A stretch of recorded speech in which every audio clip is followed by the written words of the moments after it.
I was talking to Harshil at Razorpay last year, and one of the things Harshil said that really stuck in my mind, which is he said, hey, India is one of the few countries where the same company that sells table salt also makes cars and also actually exports software. Okay, talking about obviously about Tata, right? But there is a very important lesson there. The vast majority of India has a small wallet. Okay, you can lead with a particular product, right? But you need to have a product platform where you're leveraging that retention and that low CAC to go in and sell multiple products. You can have an internal debate whether you want to be, for example, a crazy bee today sells insurance, they actually sell CASA accounts, they sell credit scores, they sell a bunch of things. But they could also, if they wanted to go outside, shall I say, go outside financial services, right? Which is what Tata has done. But what we mean by product platform is, does the founding team, as part of their growth strategy, understand this? And do they have a game plan as to, once we get to this level of stability, this is how we are going to maximize our footprint, without which, at least we don't believe you can be a large category creator. Hi everyone. Before we begin, I would like to share that this podcast is brought to you by Prime Venture Partners, an early stage VC fund led by Amit Somani, Shripati Acharya, and Sanjay Swami. Prime is often the first institutional investor in category defining tech startups in fintech, SaaS, healthcare, and education, such as MyGate, Quizzes, Planet Spark, Bolt, and Clip. To know more about Prime, visit primevp.in. Hi, this is Siddharth Aluwalia. Welcome to 100x Entrepreneur Podcast. Today I have with me Bala Srinivasa, founder and managing director, Arkam Ventures. Bala has a very rich history as an entrepreneur and a VC. Bala started and was one of the founding members of Amba Research that got acquired for more than 100 million by Moody's. Bala was also part of founding team at one more organization where he led the entire journey from the start, right, to a completion. The name of the company is Vistaar, right? It was a pricing analytics for enterprises. And it's very interesting, Bala, how a BITS Pilani graduate started his journey in US, as an equity research analyst. Then he wanted to become an operator, jumped into Vistaar as the number three guy. And then when Amba team, the Amba founders were looking for professional management to scale their company, they got Bala as the managing director. And Bala took Amba from 8 million in ARR to 45 million ARR when it was acquired by Moody's. Today, Amba, uh, as a part of Moody's, is a 230 million ARR company. Bala, after conclusion of Amba acquisition, moved as a VC with Kalari, and then after spending some time at Kalari and doing some fantastic first checks in companies like Upstocks, Jumbotail, who were category creators in their own market, started to uh, explore a VC himself. And then he started Arkam Venture Partners along with Rahul Chandra. And it's been a phenomenal run for Bala and Rahul starting Arkam. They have made fantastic 13 to 14 investments in the two categories they believe in. One is the category creators for the middle India, and the second is enablers for the global. Welcome, Bala, to 100x Entrepreneur Podcast. Thank you, Siddharth. Very happy to be here. Bala, let's dive deep into your experiences building global SaaS companies, right? What are the few things that you have learned which you still find are the necessary ingredients to build a 10 million ARR SaaS company? Yeah, so Siddharth, India right now is in an amazing place in terms of very, very high quality entrepreneurs in the SaaS space, and people are coming off very strong organizations, whether it's Freshworks, whether it's ChargeBee, whether it is Zoho, etc. So the talent is certainly there, and vast majority of Indian companies that we see that seem to be on a path to scale are the ones that clearly have a good product, right? So the product becomes table stakes, otherwise you can't really compete. But the key determinant for people to hit the traditional ARR benchmarks, if you will, right? Which is if you get to 1 million, you can grow 3x for a couple of years and then at least grow 2x from there, which is a 1, 3, 9, 20 kind of trajectory, has always been your GTM motion, right? And especially Indian SaaS companies going global, where we have seen the ones get off the block very quickly once they get product market fit, are the ones that have in the DNA in the founding team. Right, either it's a combination of co-founders or they've been able to assemble the right GTM team where very quickly they are able to establish a foothold in the largest market, which is the US, but more importantly, build very consistent, smooth GTM motions from India while having some feet on the street in the US. So I think that turns out to be a critical determinant of success. Obviously, there are a lot of other factors, including how you design your product, how you land and expand, and how you grow, etc. But overall, GTM seems to be the crucial ingredient to getting to scale in the 10 million ARR range.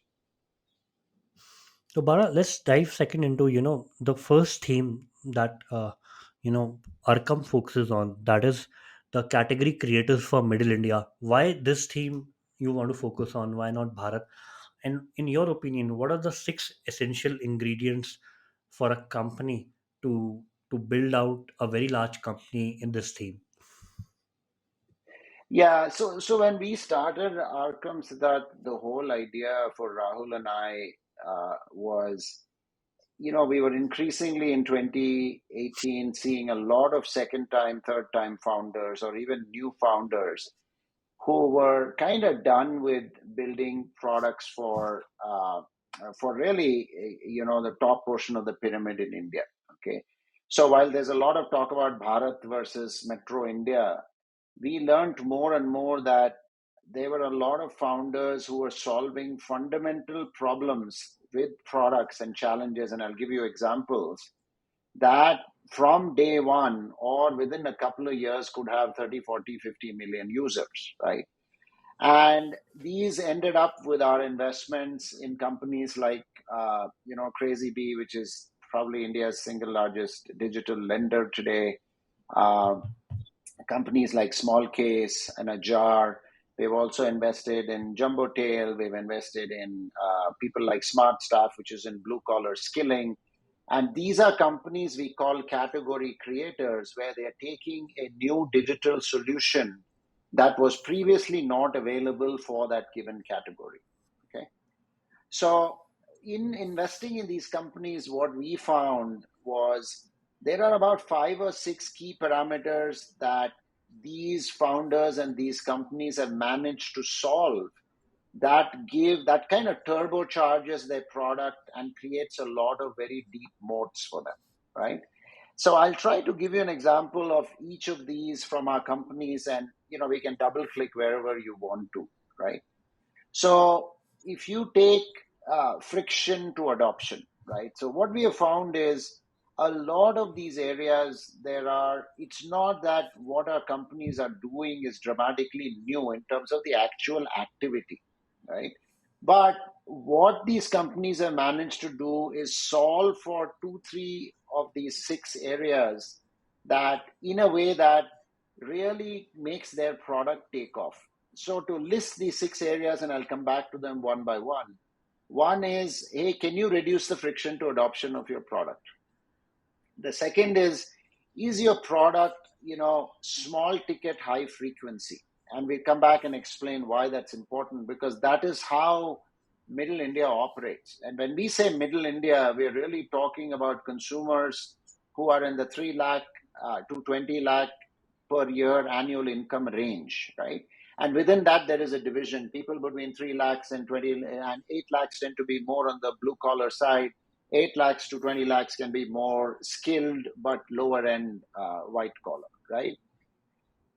So first was low friction adoption. The second was high frequency, small ticket. The third is how you spend. What we call daily, weekly versus monthly, annually. The way you spend your money and the way you earn it tends to be daily, weekly, not monthly, annually, right? The fourth was around trust. If you're going to have a product that scales in Middle India with people who are just beginning to understand how digital apps work, you need to definitely build a lot of trust into that thing, right? And we'll talk about the last couple of things, not the least of which being how you kind of need to build a multi-product platform, right? So these are some of the key ingredients that we felt were really important. Now, just to give you a sense for how some of this actually works, if you take a company like a jar, which is one of our investments. I mean, jars today got 3-4 million users. The company is less than a year and a half old. Small ticket savings per se is not new, and the name jar itself tells you that anywhere you go in India, whether it's male or female, people put away a little money for their son's education, they put away a little money for their daughter's wedding, they put away a little money for something else. And there have been savings apps before. But what attracted us to Jar was they solved one of the key ingredients of people just getting the app and using it, which was using digital gold, right? Up to 50,000 rupees digital gold doesn't require KYC. This may seem like a very small thing, but if you had to make a saving where you essentially came in and said, okay, Aadhaar card nikalo, come on, give me your bank income statement, etc., etc., get your KYC done. As it is, savings is not a natural habit. The friction just increases. In Jar's case, when we saw the original demo, we were blown away by how quickly you could be up and running on this app. And that itself, then the rest of it checks out. The team is very good at building product. The team is very good at marketing, etc., etc., right? So that is the example of one. And someone like a Crazy Bee, for example, when we first saw Crazy Bee, they were doing a few thousand loans a month. Today, Crazy Bee does over 1 million loans a month, right? But the key to Crazy Bee's success has been their understanding that, going back to my original point about cash flow being a real problem, while all the banks and everybody you could go in and borrow for 1 lakh or for 50,000, which again was a very complicated process, the average middle Indian has a cash flow problem where in a given month you're paid your kid's school fee, suddenly you don't have money to do other things. You need a 10,000 rupee loan, 20,000 rupee loan. And built on the back of UPI, on the back of Aadhaar, on the back of eKYC, Crazy Bee was able to build a very beautiful process flow where money was in someone's bank account in 15 minutes. Okay. So again, small ticket, high frequency. And what that means is because people have this cash flow problem very often, Crazy Bee has a 70% repeat rate, and they have people who come back to them 2-3 times a year, right? And this completely changes your business model versus a traditional NBFC or however you lend. And it's actually a profitable model. Crazy Bee is profitable at a net margin level, not even, CM1, CM2, etc., right? And they've clearly scaled very, very nicely. So in all of these 6 things, right, we don't go in with a checkbox saying, hey, is the company checking all 6? But we're really looking for the founder's insight into why does something not work today in this category? And what are you doing differently that will allow you to make it? The third thing, for example, is, and all these 90% of middle India incomes, right? People who are the 500 million people between 3 lakhs and 20 lakhs a year, 90% of their income goes into only 5 categories. If you looked at their wallet, Siddharth, you'll find that they are, in some way, shape, or form in financial services, usually trying to borrow money. They are, spending a fair amount of money on healthcare. Even if they don't want to, they have to. They are spending money in commute, which is logistics, going to work and coming back from work. They're spending money on education, right? And essentially, overall in these 5 or 6 categories, 90% of the money goes. So, and entertainment a little bit here or there. So when you look at the way they operate with digital apps, while you have this insight, that is not enough, right? One of the things we learned when we were doing Smart Staff, which is Smart Staff is a digital, it's a company that helps manufacturing enterprises hire blue collar workers, right? It's very different from Apna. Apna is a job board. Smart Staff is most of the Smart Staff workers and users are outside your big city, right? Outside Bangalore, you go to Tumkur, there is an industrial layout in an area. There are literally thousands and thousands of manufacturing workers, textile workers, etc. What is changing in India, the insight we got from the founders was just like you and I wake up every morning, look at our phone. Today I got up in the morning, I have a 2 o'clock with Siddharth, right? With 70% of manufacturing workers having a smartphone, there is an opportunity to go in and make yourself part of their fabric of how they operate, right? Now, at this level, everybody can have a thesis. The question is, how do you make it work, right? And the way, the insight that the Smart Staff founders had was essentially the fact that if we want to have a lot of adoption on our platform, today more than 50,000 workers are on the Smart Staff platform. If we want to have a lot of adoption on this platform, we have to solve some fundamental issues, okay? And those fundamental issues are around worker attrition. So over 35% of workers turn over every month, which is what causes the problem for enterprises, right?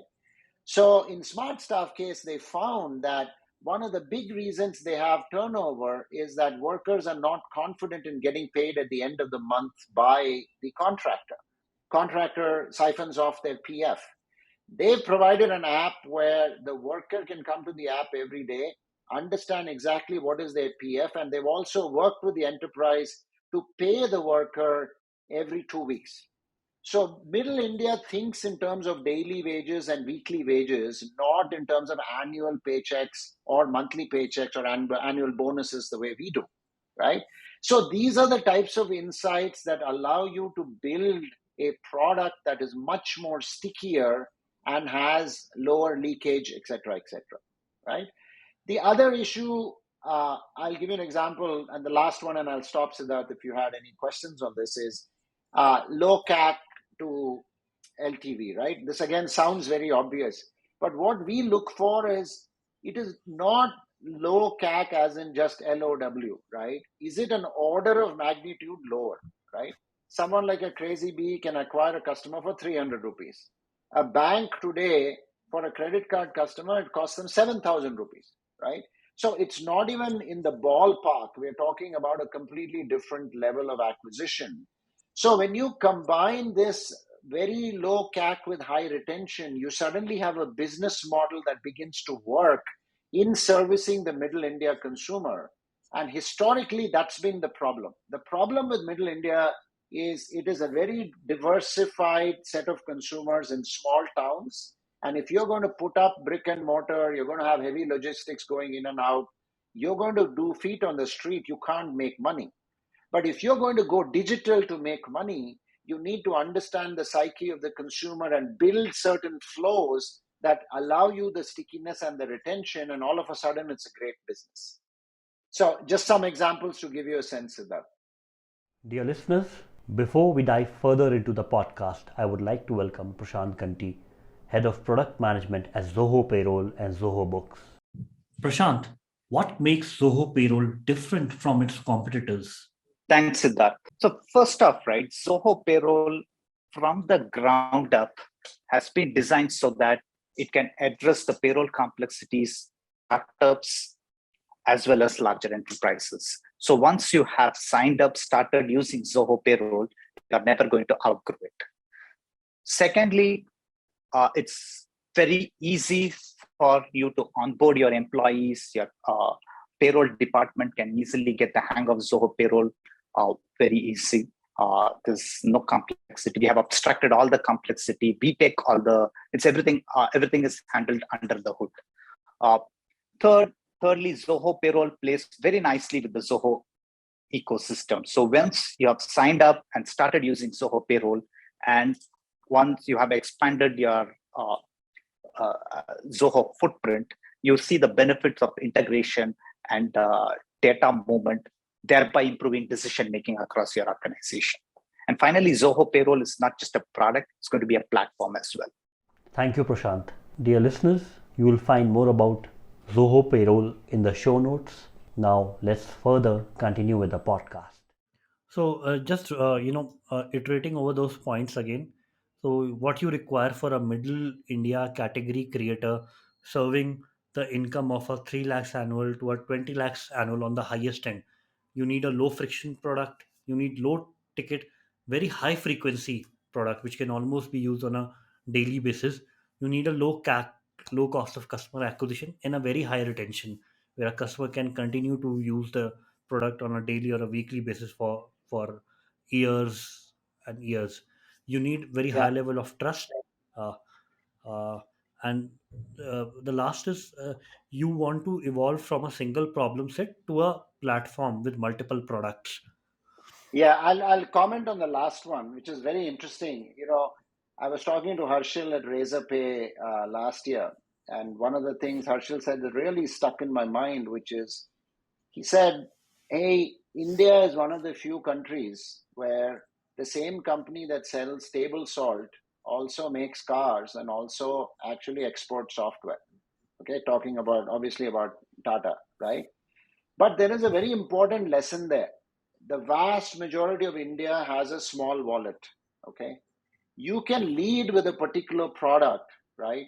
But you need to have a product platform where you're leveraging that retention and that low CAC to go in and sell multiple products. You can have an internal debate whether you want to be, for example, a Crazy Bee today sells insurance, they actually sell CASA accounts, they sell credit scores, they sell a bunch of things. But they could also, if they wanted to go outside, shall I say, go outside financial services, right? Which is what Tata has done. But what we mean by product platform is, does the founding team, as part of their growth strategy, understand this? And do they have a game plan as to, once we get to this level of stability, this is how we are going to maximize our footprint, without which, at least we don't believe you can be a large category creator. Got it. And Razorpay has clearly demonstrated that, right? With now various products of Razorpay. Now, Totally. basically, they stand default for payment in India, right? When anybody thinks Yeah, of payment, nobody can escape a Razorpay word, at least. correct. Correct. And speaking of Razorpay, even Razorpay, right? Since one of the points we didn't fully touch upon was the issue of trust, right?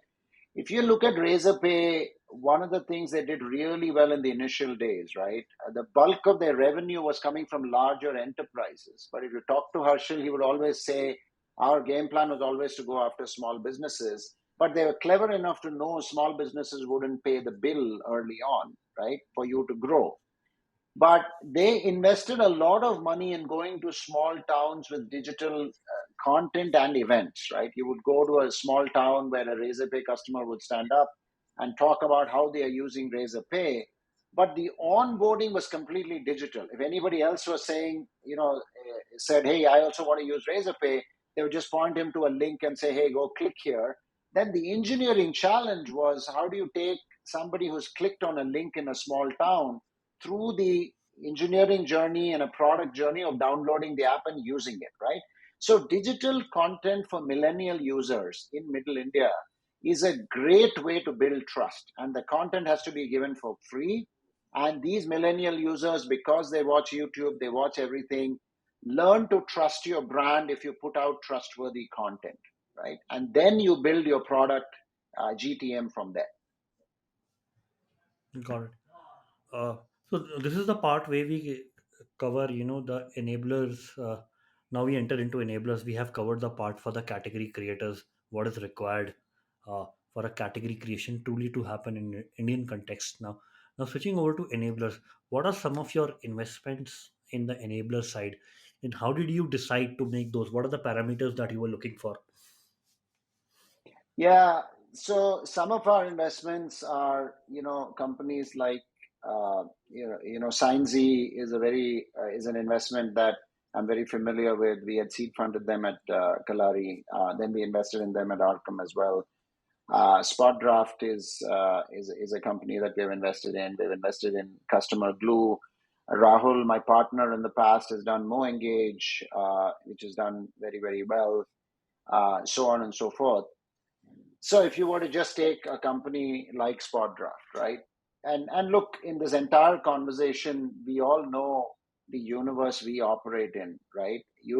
All the discussion we're having is more around at the point of investment and how we feel about them today. But clearly, all these companies have their own challenges of scale, and some things are going to work, some things are not going to work.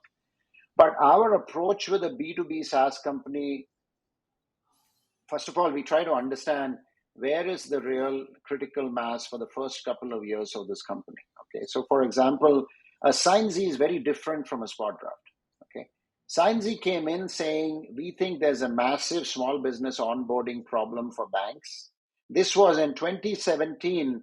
If somebody told you a company could be 10 plus million ARR, and Siddharth, you were asking about scale earlier, in India, just servicing Indian financial institutions, you would really scratch your head because there were no proof points at that point in time, right?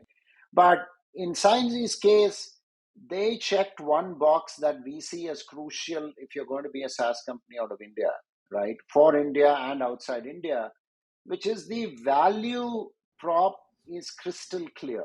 In Signzy's case, a bank could onboard in 3 days what would take them 3 weeks, and they could cut their cost of onboarding by 70%. So no ifs, ands, or buts. And as a result, they've been very, very successful in the Indian financial landscape in terms of getting to 10 plus million ARR over 3 years, right? Because the product has significant value. One, and two, what works in their favor, which is great news for B2B SaaS companies looking at India, even India alone, is B2B SaaS for medium to large enterprises in India. I think the time has come. Companies are willing to spend, they are willing to spend 1 to 2 crores a month in terms of SaaS subscription as long as the value is there, right? Someone like a Spotdraft was very different, right? In Spotdraft's case, here you have a company that is, claiming to want to go head to head with a very well-funded competitor out of the US, that is north of 700 million in valuation when we invested in Spotdraft. But the main boxes they checked for us, and we kind of follow an approach with our SaaS companies, is when we started out the conversation, Siddharth, you asked about GTM, etc.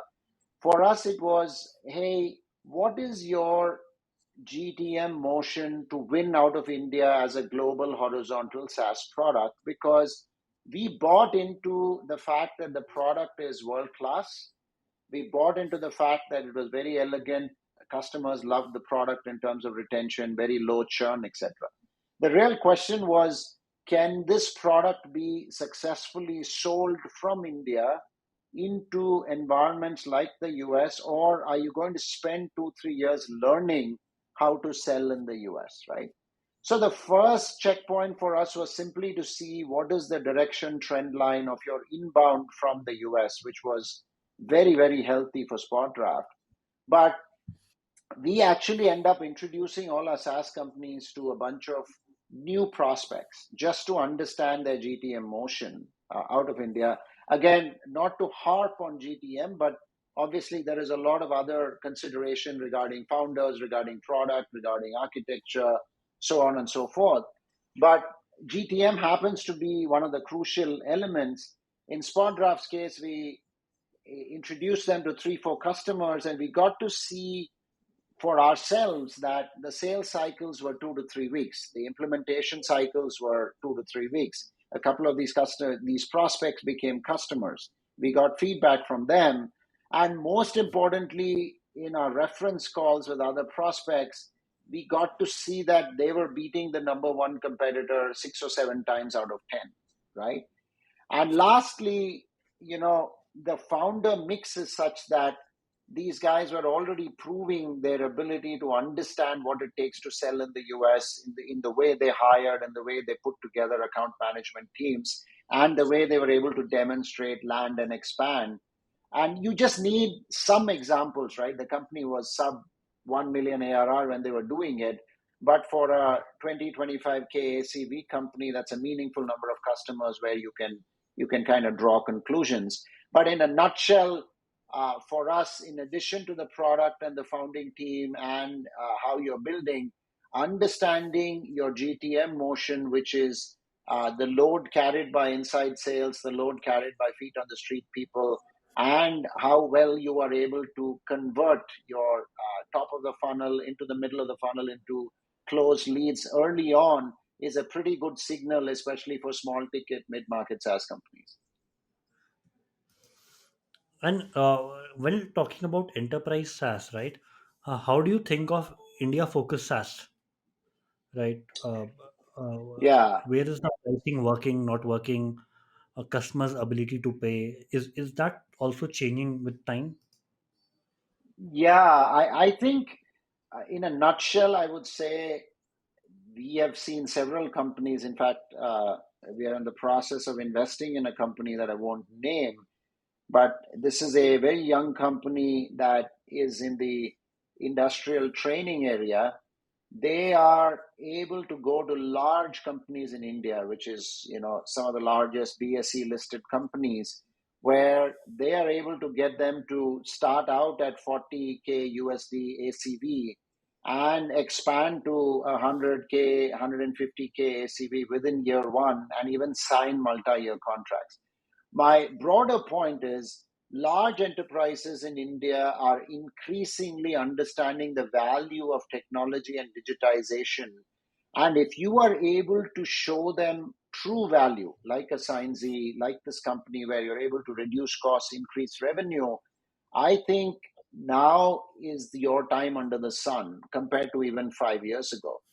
The part where we have more hesitation in India is going after the India mid-market. Okay. And what I mean by mid-market is true mid-market small businesses in India who have all the original problems we discussed. They have a cash flow problem, they have a revenue and a cost problem. And we have not found too many SaaS companies in India at at a successful, healthy pace in terms of variation of SaaS companies crack Indian small market with the SaaS model. Okay, and the reason for that is very much the fact that you can acquire a lot of customers. We have seen companies with 50, 60,000 customers, but the propensity to get the customer to pay is very, very low. And as a result, you then pivot into, hey, I've got all this customer data. I'm now going to get, for example, into fintech lending, which seems to be a very popular place for everybody to end up, right?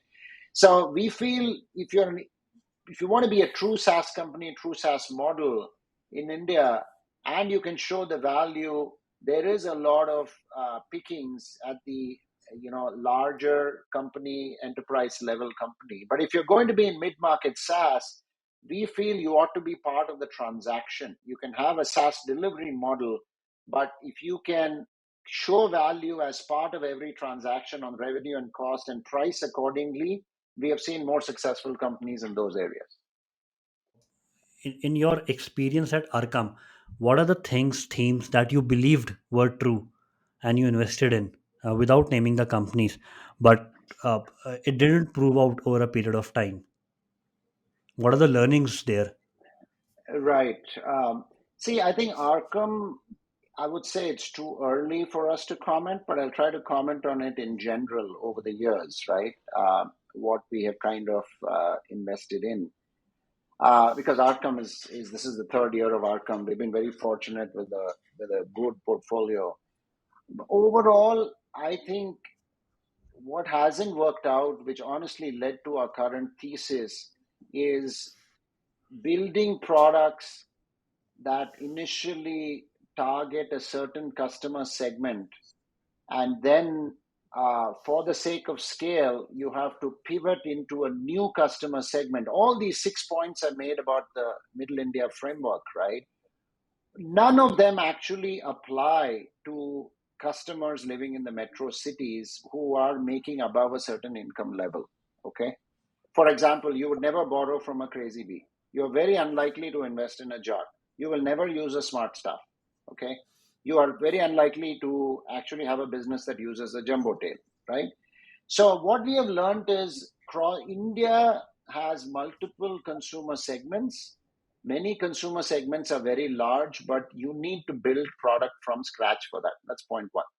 Second thing that we've learned is founder market fit is as important as product market fit. To go after, even if it is a B2B SaaS company, we meet B2B SaaS companies that are very strong engineering leads from successful B2B SaaS companies from India. For example, this is really no particular example, but I'm giving you one for the sake of it. Let's say that the head of engineering and the head of product for a 50 million or 30 million ARR SaaS company from India get together and they're trying to build a product. We love that. We think that's terrific. But we also find that there is often a long gestation period in cracking the GTM motion. And some of these teams have absorbed it, understood it, they quickly put people around them, or they themselves figure it out. But many others still underestimate it because what worked in their past company worked as a platform, and you're not necessarily equipped to do so. So I think founder market fit is a pretty important aspect for us in terms of what we think works. And lastly, we think not all markets are created equal.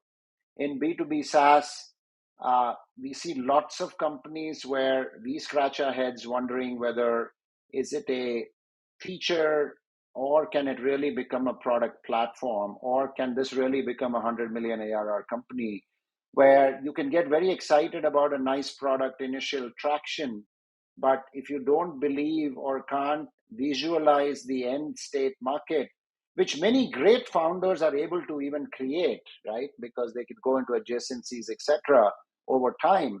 But on average, I think many of the categories coming out of India, because now there's such a plethora, not all categories are created equal. So we have a pretty watchful eye on that based on some past lessons.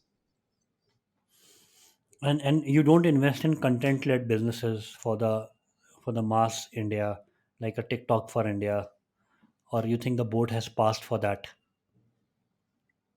Sorry, say that again, Siddharth? I'm saying that you have a clear no against, for example, content led businesses. For example, a TikTok for India, if somebody's building for that. Yeah, no, so I'll clarify that. That's not true at all, because we would invest in that, because if you're going to be a successful mass market company in India, 90% of your customers will come from India, right? So we would be very interested, all these plays, like we find Kuku FM to be a very interesting company, like a local to be a very interesting company.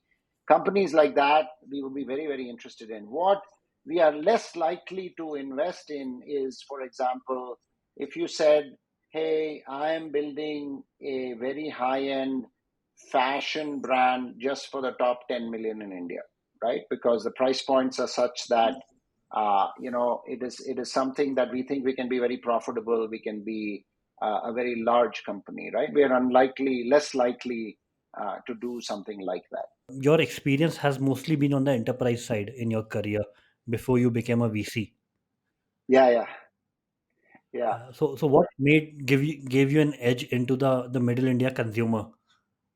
Yeah, so look, a lot of it was the work we started doing, both Rahul and I. One of the first areas people digitize in India happens to be financial services, because one of the first things people use their mobile phone, apart from watching videos, is to make a payment. Okay. And one of the first Yeah. transactions you'll ever make is actually to book a ticket. There's a lot of data around this, right? So those are the low hanging fruit. For us, and at least for me specifically, I think two companies really drove a lot of this for me. I think investing in a jumbo tail in 2016 at a time when 4G was just coming and working, and walking the streets, going to the APMC yard and really understanding how middle India consumers think or how a small businessman operates really began to check the boxes, saying it's a completely different segment that has its own needs. And the more we can understand this, the better off we are. Like, for example, Jumbotail in the early days would actually allow people to help people get a SIM card so that they could use the app. Okay, but they knew 4G was coming, right? Today, Jumbotail is in 50 cities. They've got 50,000, 200,000 Kirana stores on their platform, and they've done a lot, right? Similarly, the original investment in Upstocks, at that point in time, there were only 8 million demat accounts in India. Conventional wisdom would have been, hey, India is never really going to be a very large standalone trading opportunity, or individual investors would never invest in it. But if you actually went and looked at the consumers for a Sher Khan, you looked at the consumers who are, Zerodha is a great comparison. Vast majority of them are not people like you and me. Vast majority of them are people who actually want to invest in the stock market and simply didn't have better digital means of doing it, right? So an Upstocks was a very much against the grain kind of bet at that point in time. But what really helped with someone like an Upstocks is just having been in a brokerage firm before and having seen the trend, for example, in the US with the Scott Trade and with the Charles Schwab, where you knew the eventual small ticket retail consumer would get on platforms like this. And clearly there's been serendipity, right, for Upstocks in terms of eKYC, in terms of digitization, overall smartphones, in terms of COVID. Today, I think they're onboarding almost 1 million consumers a month, et cetera, et cetera. But for us, a lot of it has come from working on the ground. And the same thing for my partner, Rahul. He started out with Shubham and Spandana, and he's done a lot of work that kind of led him to the jars and the small cases, just like, it led me to someone like a Crazy Bee. Got it. Thank you so much, Bala. It's been a pleasure sharing, Thank you, your Siddharth. experience, understanding your learning frameworks, your investment frameworks. That sounds good. Thank you for having me, and appreciate it.